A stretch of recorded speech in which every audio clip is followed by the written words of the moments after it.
I've got a question on your conscious athletics. I think you've explained at length why your Mhm. company is called Conscious Athletics. I'm curious if you were okay, willing to accept that many people won't train with you or won't work with you because you're forcing them to work on their mind. Yeah, kind of. I feel like I was about to lightly touch on that from like an elimination standpoint.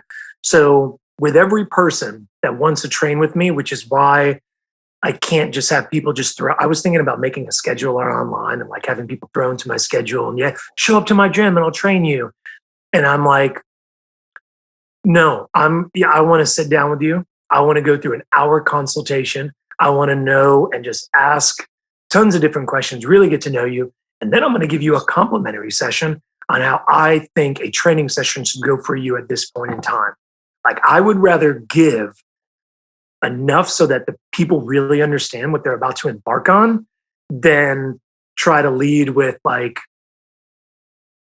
not false hope, but I feel like it's false hope if I don't know what I'm also about to embark on with the training of that individual.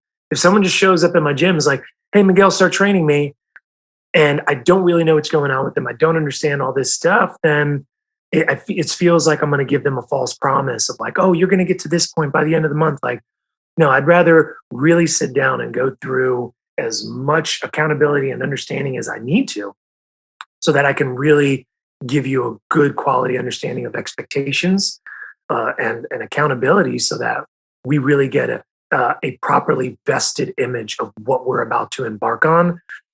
And it does end up pushing a lot of clients away or potential clients. A lot of people end up being like, no, I don't think this is the right fit. And I'm like, cool, no worries. I wish you the best of luck, but I do recommend going this route, this route, this route. And ironically enough, when I do those recommendations, people end up learning something from that. They're like, oh, Miguel, this was great. Thank you so much for leading me in that direction. I realized I didn't need to do that. And sometimes they end up coming back because they kind of go through circles and end up realizing, hey, you know what? I'm doing some of the things that you said, but I'm going to kind of turn down my expectations because I'm realizing what you said, Miguel, was important, but I don't have those accountability. I don't have that accountability. I don't have that person helping guiding me, but I'm listening to what you were saying and what I can manage now. And once I'm ready to turn up that accountability, I'll come back to you. And that's actually what I end up getting a lot is, people doing little changes and working with themselves a little bit more, which I think is phenomenal. Like I don't expect to train everybody, and nor do I think I should, nor do I kind of want to be honest. And also kind of this is a big one. I don't even think my job should be a thing to an extent.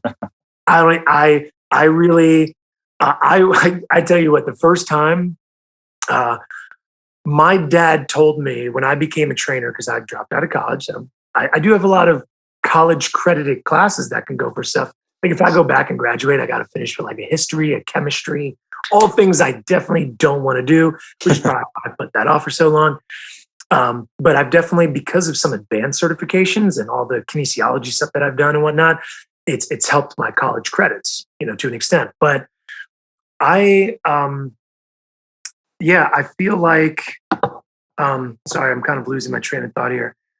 I feel like when my dad told me, he said, you're not going to make six figures being a personal trainer. What are you doing? And I was so excited. My third year at Lifetime, showing him my W-2 and being like, there's 6 digits on there. Like I got one good comma, boom, I got 6 digits. What's up, Dad? And he was just like, holy shit. And to me, I was kind of like, man, I'm so grateful that I can be in this position. But then at the same time, I was kind of pissed off about a lot of things because I was like, I feel like people should know what I know to a degree. To like some degree, I feel like people should kind of know some things about the body. When it comes to more specific athletic training, cool, like I get it. But we definitely, when it comes to like, again, food, when it comes to like understanding the body, basic stuff, general movement, squats, push-ups, pull-ups, like going through the calisthenics, eating good quality food. Like I feel like we should get that. But then we have marketing things like on food labels. Oh, you can have this. It's part of your daily intake. Like bro, get out of here. Like, no Sour Patch Kids are not going to be written into my percentage for daily intake of what I'm supposed to be having in a day. Like, that's absolutely absurd. So, to a degree, I don't feel like I should do. So if I can get to a point where I can keep training and keep educating and I can put enough information out there that it helps a ton of people and the whole world has changed and no one needs a personal trainer anymore, cool, I'll do something else. I'll move on to something else. But other than that,